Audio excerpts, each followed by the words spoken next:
What's up, everybody, and welcome back to another edition of Viking Vibes, the St. Joseph by the Sea High School experience, an exclusive podcast and web series dedicated to all things St. Joseph by the Sea. Today, we have a very special episode. Joining us today is Paul Cordasco, graduate of the class of 2000, and also this year's Pillar Fund chairman. So, Paul, welcome. Thanks for having me. This is great. Really appreciate you setting it up. Thanks for finally making time, penciling me in. I understand, it's a big deal, right? I want to shout out your son Anthony, who's here in the studio with us as well. He's not on camera, but he's doing a great job back there. He's going to get a kick out of this. As you say, maybe you could poke your father, do something. No one's going to see anyway. Paul, before we get into you being the new chairman and talking about the Pillar Fund and all that's been going on and happening, let's go back a little bit. So talk about where you grew up, talk about grammar school, and then ultimately lead us to why you chose St. Joseph by the Sea. Okay. So I'm one of five. We grew up in Eltingville. Me and my twin brother are the youngest. We have the most handsome, though. Some may say that. My sister is a year and a half older, and then we have two older brothers. My dad was a fireman for over 40 years for the city, and my mother worked at Holy Child Church. Beautiful. Yeah.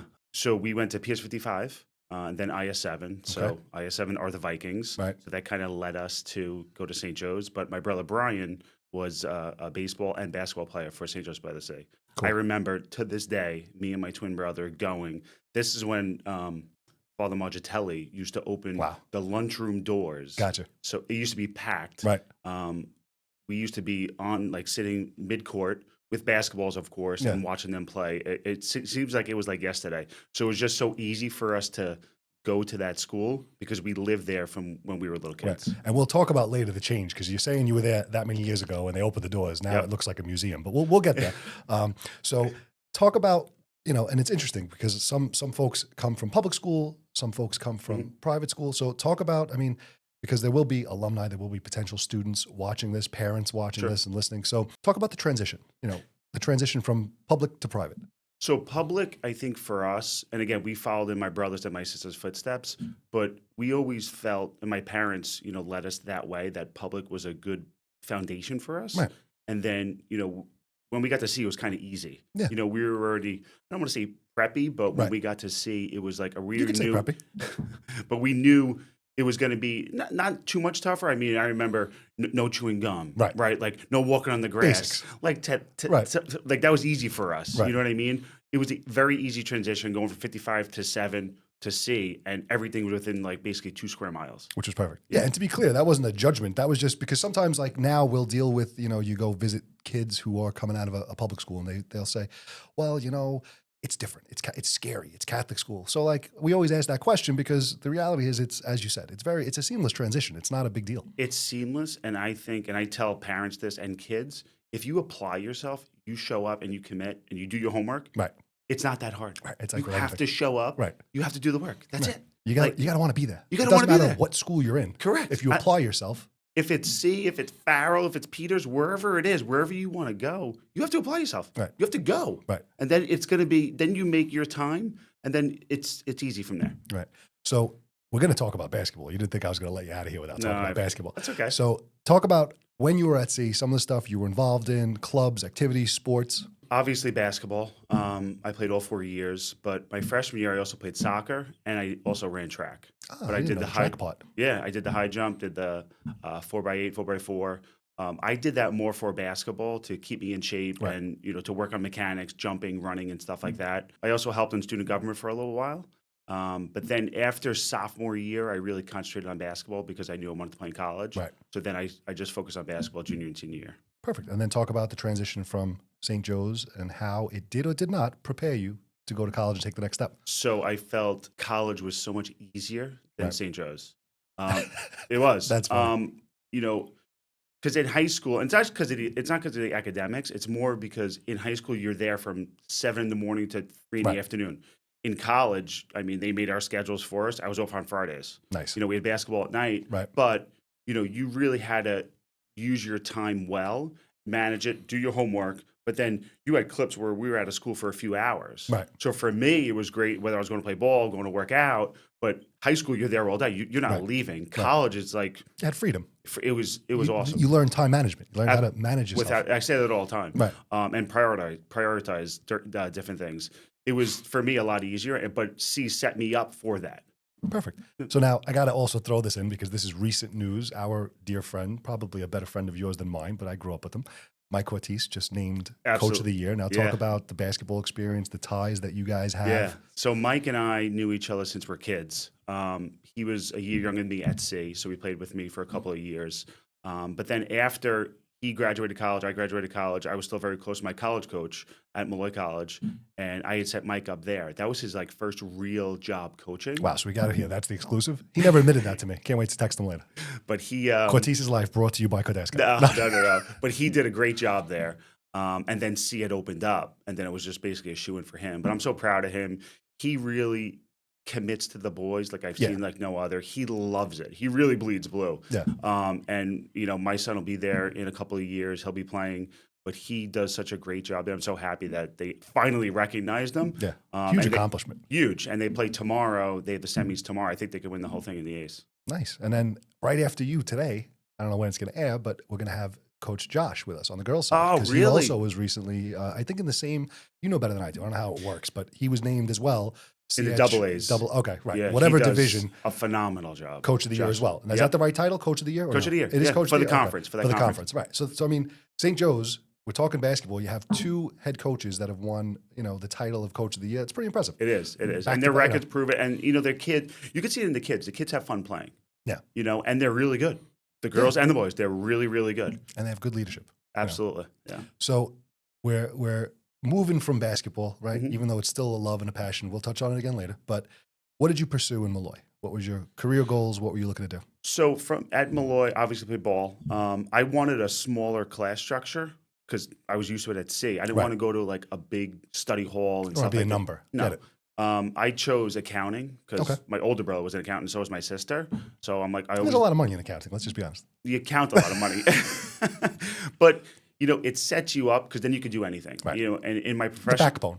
Absolutely, in my professional career, I've touched many different industries, and it's because of my accounting knowledge and the back, like you said. So from there, I had 5 kids in my accounting class in Malloy. Wow, that's cool. It's good and bad. It's bad because you can never miss class. Right, you can't do anything wrong. No, everyone knows you. Right. So, but I learned so much from there, and then right from there, I was able to get a job at Ernst & Young. So one of the big accounting firms in the city. It was just very easy. People paying attention. If you've never heard of it, Google it. I think you've heard of it before. Yeah. And then talk about your transition to your current role. It's through basketball. Okay, ironically, I was trying to lead you down the path. Yeah, you did a great job. Trying. So I was at FINRA, Financial Regulatory Authority, which I got there through basketball. Got it. And then, my oldest son, Anthony, was playing at St. Clair's at the time. Okay. Which I got a lot of grief for because I'm a whole child guy. But it was biddies. He was kindergarten. Rivalries. We're talking kids. They're young. They don't exactly. So he was playing there for a year, and my boss at FINRA, Jay Koutros, Matt graduated a few years ago, and his sister was there. He's like, you got to meet this guy. His son's also at St. Clair's. I think you guys will hit it off.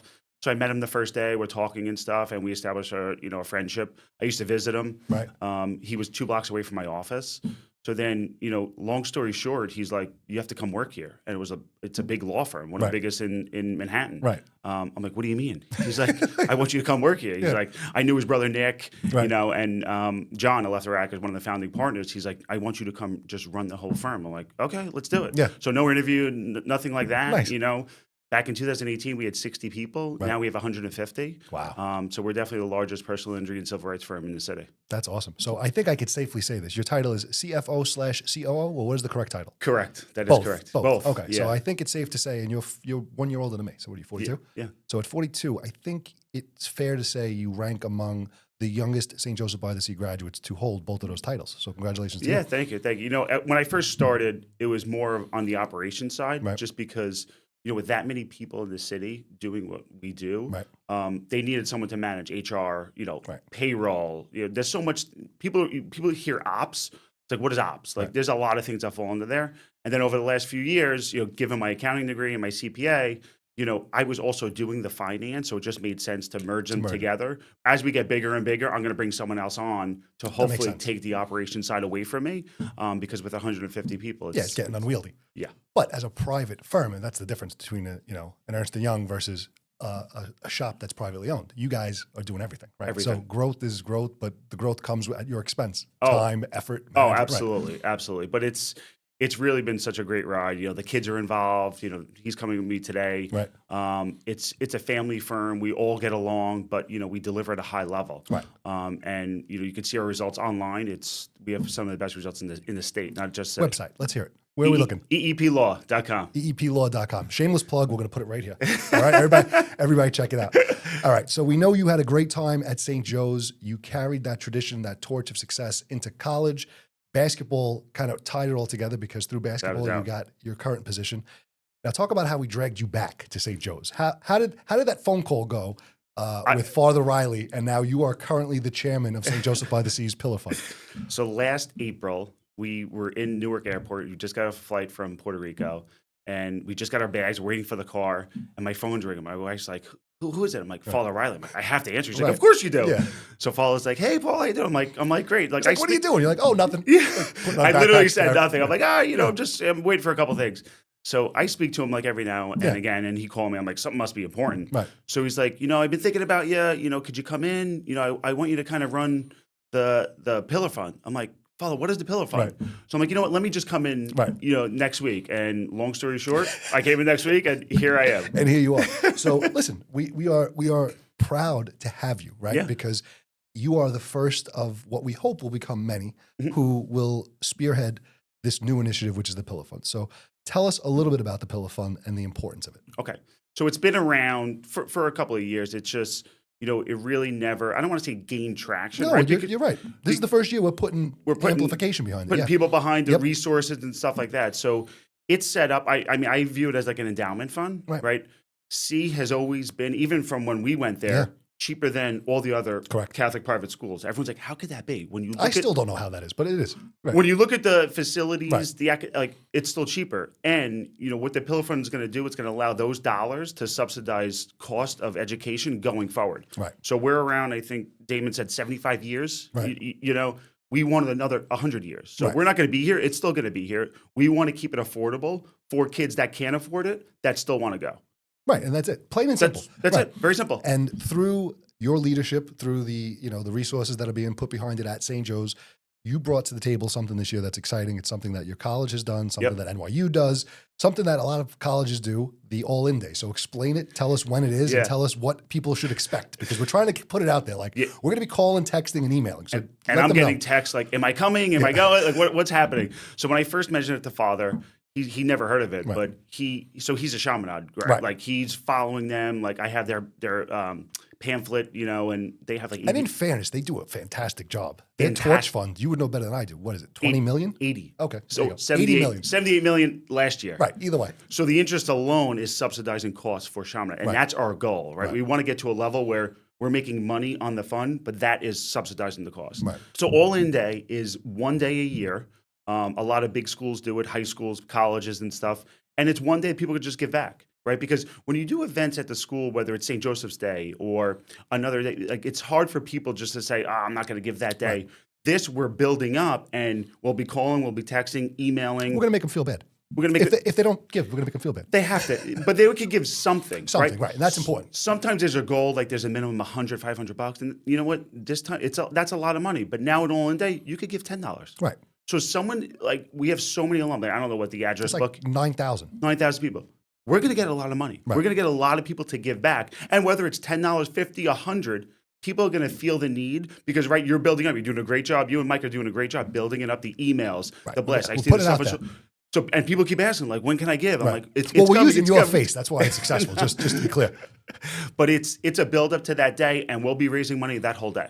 I'll be there. We'll be calling, right, with former faculty. I'm sure. Did Mike share the list with you? You got Miss Cordero. We got some heavy hitters coming in. I know. I love Coach it. Manos. I love it. You got a bunch of people that you're going to get a phone. Like, if I ever got a phone call from Miss Cordero, she was one of my favorite teachers. I'd be like, "What do you need, Missy?" Of course, like, okay, anything you want, anything you need. And they're going to hear that voice. Give me money. You got to give me money. Okay, Missy, whatever you need, I'll give it to you. But they're going to hear that voice, and even without that, they would give a little bit. Right? We're not asking for a lot, but we have 9,000 alumni. Right. Let's tap into some of them. Exactly. And it's going to a good cause. It's keeping our education costs affordable. Exactly. That's it. And we're going to stream it also. We're going to stream within the building. We're working on how we're going to do it, but we're going to make it almost like a modern telethon, right? So we're going to allow people. That's really what. Right. Well, that's what you said. Yeah. This is all because of you. So we're going to figure out a way to stream it. We're going to figure out a way to make it interactive. through the website, through social media, and through the phone calls so that we can keep the pace going all day throughout the entire day. So now question, are we going to have small events there? No. They're going to be in, right now, I think Because they're some going people to want be, to come in. I think they're going to be in the student center or in the TV studio making these phone calls. And we're going to have people coming That in is throughout the awesome. whole day. So That's we'll have awesome. rotations. That's Because great. obviously it's a work day, right? So some people are retired, For sure. some people are working. For So sure. however they can make it and manage it, they'll come in, pick up the phone, give a shout out on social media, so create a excited. small video, whatever the case may be. But we're going to promote it all day and get as much value out of it as we No, possibly it's can. great. It's going to be a big success. I can't wait. I'm excited because it's something new. I like new stuff. Yeah. You know, I hate the same stale stuff. I'm into just let's try something new. Worst that could happen is we have to retweak it and do it again. But It's I going to be think, great. Yeah, No, it's gonna be I'm great. confident. I think it's Yeah. going to be good.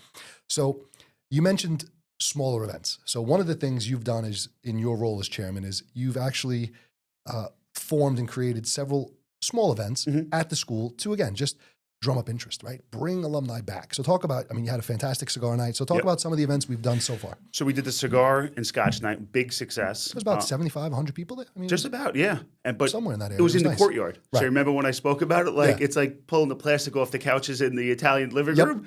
Like alumni came back like, we weren't allowed in here. Right. Or it didn't even look like that then. It definitely depending on didn't when look you like graduated, that. right. But father was there the whole time. Like we had such a good time. Then we did the good night. limoncello event. Like maybe around 30 to 50 people there. But Right. you know, the importance of those events are to honor and bring back the people that are donating significant dollars. Right, correct. Right. And we're not saying it's not for everybody because we are going to do more and more events where we have more and more people. But we can't have 500 people at Correct. at some of those events. It's not feasible. It's just not feasible. So big successes, people get like, when's the next one? When's the next Right. one? We are going to do another one. Maybe after All In Day, we'll do one. Yeah. The spring will start, and then we want to do one a quarter. Which is fair. And to be clear, anyone listening or watching, you're going to go to josephc.org, you're going to click alumni, and that's where all these events are going to be listed. Obviously Great. across our social media, but Sure. you know, if you're not following us on all of our social media channels, the easiest way to do it, go to the website, click alumni, that's where everything's going to be. Your picture is currently there, you're smiling. Yeah. I don't know if you have the thumbs up, but either way, your face is there. So all these great events, All In Day, the Pillar Fund, the culmination of all this, of all the efforts of you and everybody who's involved in this campaign this year is the Pillar Fund dinner. And that's going to be taking place April 10th. So talk a little bit about that and the importance and significance of that event in particular. So I think you just hit you hit it. It's a culmination. That's kind of our year end, right? Right. I would say for the Pillar Fund. Exactly, yeah. We have anywhere from 300 to 500 people. I'm probably tapping out at that. Yeah. Well, we can't, the room's not big enough. We Not got to that get a big bigger unless place. we Yeah. upstairs and downstairs. Upstairs and downstairs. But I don't know how many kids are getting honored for. Yeah, so we have the Students of Excellence, which is a part of the program, and these are kids that have been selected by the faculty and staff, and the way they do it, because we always get that question, right? The way they do it is completely unbiased, completely blind. Right. Basically, father sends out a select list to certain people. They all have to pick their top 10 and 10, and then he combines those Amen. lists. So in theory, I don't know who you voted for, you know Yeah, what, yeah. and then at the Which end, good. you come up with the kids that are well-rounded. So it doesn't have to be an A student, right? You don't have to be an athlete. You need to be and represent what a St. Joseph Joseph. by the Sea student should be. And that sounds bad, but you know what I mean? In other words, Yeah, yeah, no, absolutely. Yeah. encompass everything. So just because you have 100 average, you don't have to be a student of excellence. You can be a well-rounded guy who's on the basketball team, the soccer team, the football team. Student government. And yeah, maybe, yeah. maybe you have a 90, maybe you have an 85. Right. It's just, Which is still good. you know, what embodies the St. Joseph by the Sea student. So we have that. This year we have the Founders Award, which is going to Dr. Ted Strange, which is Yep. fantastic. Great guy. Great guy. Unfortunately, we're nominating our friend, our dear friend, Sal Dragna, yeah. as one of the distinguished alumni. He's going to take that I'm trophy very home. happy for him. Me Yeah. too. He deserves it. Oh, absolutely. And you know, in the past, we've kind of intimated like, you know, we're going to do. He's like, no. I'm like, but Sal, we're good. No. So this year we just didn't tell him. That's how we got away with it. We Just- should have just surprised them. Well, but I'm saying, just so you know, he really knew nothing until that benefactors dinner. Really? Yeah, he really walked in and then yelled at me. I remember because we were he's like, talking about people to. right. He was to like, honor. why wouldn't you tell me? I was like, because you would have said no, right? But you put Because him you're on the spot. humble, I right? love You're it. a humble guy. Yeah, You would I have said, love I pass. Yeah, it's not yeah. about me. So I said, Give to that's it. someone Just- else. Right. And then we have Susan Angelico. Fantastic. Great. She came to the benefactors reception that night, Yep. which was, again, a great night. So we're honoring two distinguished alumni. We have Dr. Ted Strange, and we have the Students of Excellence. It's great. It's a great night. And we have the Teacher of Excellence, Miss Furman. Oh, Who's really? going to be, right, she'll be one of the Teachers of Excellence. Sort of highlight all of the individuals and students that represent St. Joe's, but also the folks that are doing big things outside in the community who have grown from St. Joseph by the Sea when we honor the alumni, et cetera. And now this year is sort of new, right? Because last year we had Mr. Testaverde, who won the Founders Award, which was fantastic. Sure. And the Pillar Fund is, and you, quite frankly, we're building on that momentum. Right. So in your words, Mr. Chairman, tell us why people should support this event and why should we get involved? Because we need people to come. We want to highlight all the good that's going on. We need people to come, but if they can't come, they could still donate. Right, of course. Right. We need the dollars. And I'm not going to say we need the dollars. Right. Like St. Joseph by the Sea is a very financially sound organization. Like Correct. we're going to be around, Right. but cost of everything goes up every year, right? We feel it in our pockets. We need the money so our school is affordable. And I said it before, for years and years to come. After our kids go, we still want it to be affordable. The most affordable institution on the island. We know it's the best. I mean, the grounds are absolutely phenomenal, but we want to keep it cost effective. And you know what? To your point, and I didn't say this, we should touch on this because you and I are the only ones who can get away with this. People see the building, right? People have gone back. And even if you're not familiar with it, you see the videos, you see articles on SI Live. If you look at it, the dichotomy of what the building and school is and then us having this conversation about raising money, it seems like counterintuitive, right? However, to your point, it's not about that. It's about inflation. It's about getting and keeping money in a fund so that I think the Torch Fund subsidizes $2,500 a student every year. Right. And that's the interest. Exactly. On the money in the fund. But I'm saying, so to be clear, sometimes you get that, well, why am I going to donate? They just put in a beautiful football field or pick a thing. More wood paneling. Right. Yeah. They have a beautiful, they don't even call it a cafeteria. It's a dining hall. Yeah. We got to give them money. That's not what it's about. It's not about right. it. It's financially sound, as you said. It's not going anywhere. It's not going anywhere. You're it's about absolutely keeping correct. it for the future. Correct. That's it. For years and years to come. So that's to combat that. We just got that. We're going to make that a snippet. I like that. So anyone who's like, why am I going to give that school money? Look at it. It's magnificent. It's South Shore. They all got money there. Right. No, that's not the point. The point is in 20 years, by building this pillar fund, that's going to allow that tuition for your son's son. You're doing a great job over there, by the way. For your son Anthony's son and your grandchildren to go, and God knows what it'll cost by that, but it'll still be significantly less, and allow them to go. Yeah. That's it. When you look at the cost when we went there, I mean, I don't remember, but how did we, what, 5,000? Under 4,000. Was it? Yeah, I don't know. So when you look at the cost now, it's still like 20. Yeah, we're 25 years out. And it's only like 10. Yeah. I think it's 10 something. 10,000? Right. That's not crazy. Right. You think about it. Like, look at the cost of college, right? Like, you can't even... Look at the cost of eggs. Sorry. No, I'm just... right? It's true, though. But we want to keep it so it's affordable going forward, bottom line. And that's where that money is going to go, into your point. So if you can't make it to the dinner, we want you to just... Right. And even right now, you go to josephc.org, you click Pillar Fund, you can make a donation, right? And any amount, it doesn't matter. To your point. Doesn't amount. $5, it doesn't matter. We want to try and also get... And this is a hard one, so I'm going to look to you for some help. Mm-hmm. Like, you try and think of ways to get the younger guys involved, right? Now, there are guys, obviously, who are just out of, I say guys just because it's common, but I mean guys and girls, right? There are students who have just graduated, and they're getting their start. And quite frankly, it's not in their mind to donate back, right? Mm-hmm. To give back, yeah. So we need to figure a way to get them involved in a structured manner where it's like, C is going to be a part of you for the rest of your life. So how do you think we can do that? How could we, and again, we're not looking for hundreds and thousands of dollars, but, no. But maybe if you have a way that alumni who are graduating, say this year's graduating class, maybe you come in and you speak to them, talk to them about how the importance of keeping the school viable, the importance of giving back. Yeah. And maybe, everyone throws in $5 for the year. Something silly, but I think, and Father always talks about this, right? Yeah. To instill, the habit of giving back, whether it's your church, your school. Listen, some students may not have had a great experience at sea, right? So we can't ask all the kids to give, but we're going to. Right. But I think it goes back to, opening the school doors for when those kids leave, bring them back for things, right? Right. If we do like, you were talking about opening the school like in the summer and do a fair, right, with rides and stuff like that, and food and stuff.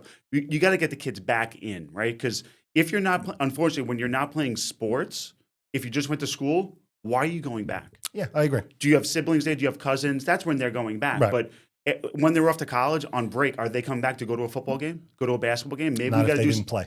Yeah. Not if they didn't play, right? Like unless they know someone that's there. So we got to do a better job of getting them back into the school when they leave. Right. But as seniors, I think we should start. Some sort of a conversation. Yeah. It is, and I'll Oh, it's happily. going to be you. I just put you on. That's blast, fine. Right? I'll do it that. has to be you. And I'll Check that happily box. do that. Yeah. But and how much are hot pretzels in school now? Yeah, $2-3? Right, exactly. Right, like so. What you could do $5 a month or whatever it is, Right. but you don't want to say you have to do it. No. Like I don't like saying, hey, you got to do $5 a month for a year. Like I don't like that. Right, like you want to. It's almost like if you feel you got any, like, to dumb it down, if you feel you got any value out of the last 4 years at St. Joe's, would you be able to give back $5? Right. Right. Would you And be able to? That's it. That's it. And if you can't, you can't. And again, it's not a pressure situation. It's not a sales pitch, but it's trying to, like you said, and what like Father says, trying to get them in the frame of mind to think about it. Right. Because we all know, I mean, you know that there's organizations that you give to, and you know that there's things that come up, whether it be Echo, whether it be Grace Foundation, you know, everyone has their own organization that they follow. And you know, every year in April, you're writing that check for a couple thousand, you send them, or whatever it is. Yeah. So, and again, we're not asking for a couple thousand, but correct. Just know that come next year, March, whatever the date may be, all in day, March is in your mind that, all right, I'm going to give something to St. Joe's. Right. I'm going to put them in my portfolio of those who I give just to. earmark it, Right. you know, and again, it's going to be easier for the kids that had a great experience, and that's going to be a majority of the kids. Other kids may be like, no, I don't have to, which is fine. Right. But I also think it instills that habit of giving, and like I said, maybe you got to give to the church. Right. Some churches need it more than say. So like we can't say you just have to give to us, but it's just starting that habit. This has actually been really fun, by the way. Like, it's awesome. I love it. This has been one of the better podcasts that we've had here on Viking Vibes. I don't want to end, but I kind of just want to open-ended to you. What did we miss? Do you have anything you want to share? Do you think there's something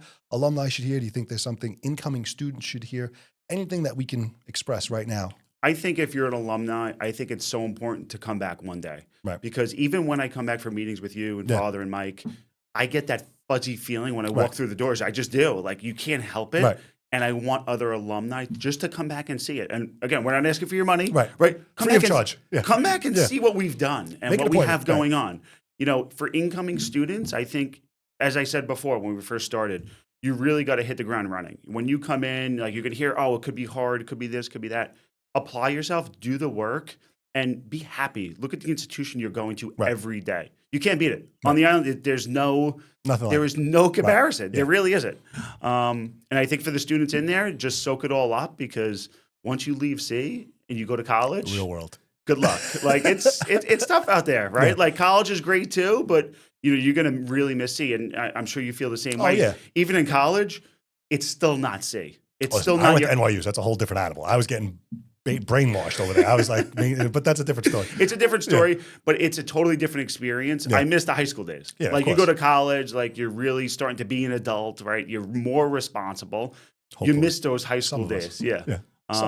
But again, I want people to come back and just see what we've built there. Once again, Paul Cordasco, graduate of the class of 2000, the current chairman of the St. Joseph by the Sea Pillar Fund. Thank you so much for being here with us. Thank you for spearheading this new initiative.